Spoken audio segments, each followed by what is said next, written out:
Dear beautiful people, today I want to talk to you about guilt and why it is one of the biggest hindrances to spiritual realization.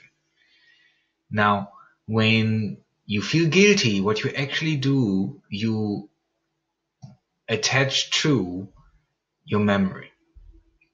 So let's say there is something that you did. Maybe you were overwhelmed by pain, maybe some past conditioning kicked in, and for some reason you were unconscious, and while you were unconscious you did something.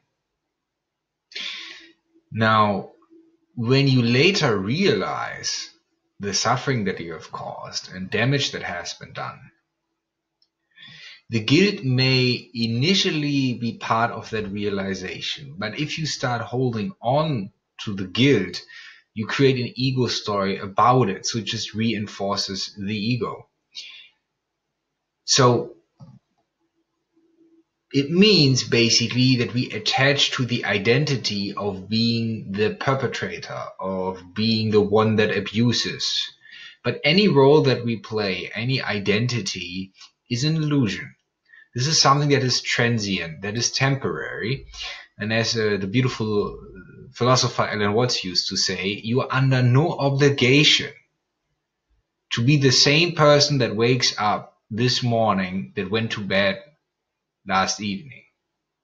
So try to understand that when you are in a state of guilt, when you experience guilt, that you keep the energy trapped. If you hold on to a state of guilt, you're not useful to anyone. You're not useful to yourself. You're not useful for others, because you keep your energy hostage. Because you keep drawing identity from the pain or suffering that you have created. So you're not acceptant of what you have done. And you judge yourself for that.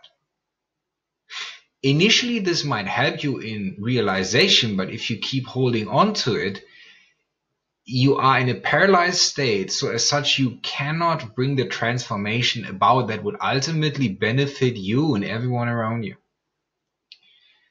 So when you're not a conscious being yet, that means there's a lot of conditioning in you. There's a lot of pain in you. And when that gets triggered, it's very easy for you to lose yourself. And losing yourself means that an emotion or an energy takes full possession of your actions. Now, when that happens, you are not really present when the damage is caused. But you identify with that emotion or that conditioning. You're still creating a cage for yourself by thinking that you have done it. And this you is an I. And this I is a person. And this I has a story. But in order to develop further, it's very important to step out of the story. To detach yourself from the role that you have been playing. Because if you attach to the role, you will cause more suffering.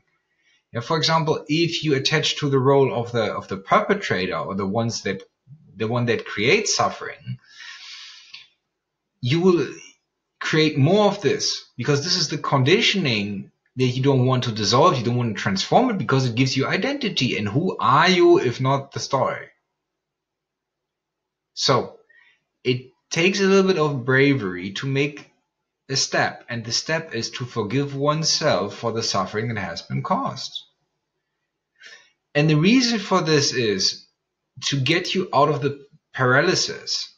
Because if you forgive yourself, not only do you learn to forgive others, because you understand that the darkness and confusion that you experience within yourself is also in everyone else.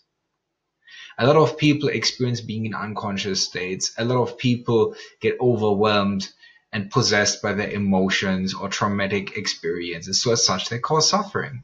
Now, once you learn to forgive yourself, you can forgive others. So from that moment on, connection is possible beyond the idea of I. And I, again, is just an idea. It's a story in the mind. So stop holding on to the role. Stop trying to draw identity from suffering and say, I caused this. See, the conditioning or the pain that we experience has been carried over from generation to generation. This energy is collective karma. It is within humanity for thousands of years. But the moment you create an I from that pain, you personalize that pain, you start paralyzing yourself. So instead of being in a state of guilt, learn forgiveness, practice forgiveness, but at the same time claim responsibility for the trauma.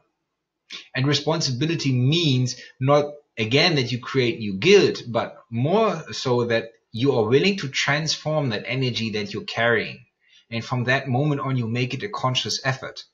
And whenever you fall back into unconsciousness, you forgive yourself immediately. The moment you come back into consciousness after being unconscious, and maybe you said something where other people were triggered, maybe your partner had a very intense emotional response to something that you said, don't create a story from it. Because if you do, you do not stand within your own power. Your own power exists in the present moment, nowhere else. The past isn't real. It's a story in the mind that you keep continuously alive by identifying it, by revisiting memory and editing it, manipulating it to fit the role that you have attached to. So understand that when you're trapped in that memory, you cannot go beyond it. Guilt creates an attachment to the past. I should have done better. I should have not caused this. But it has been caused. There was a happening, and this happening had certain effects. Guilt is not going to make a difference. Neither for yourself, not for those who are in any way involved with you. So, learning to forgive yourself is of the essence.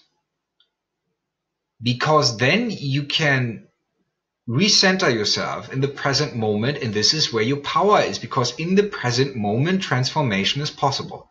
There is no transformation in the past, it's already gone. There's no transformation in the future, because if you project into the future, you're waiting for a moment or a situation that arises that will never come.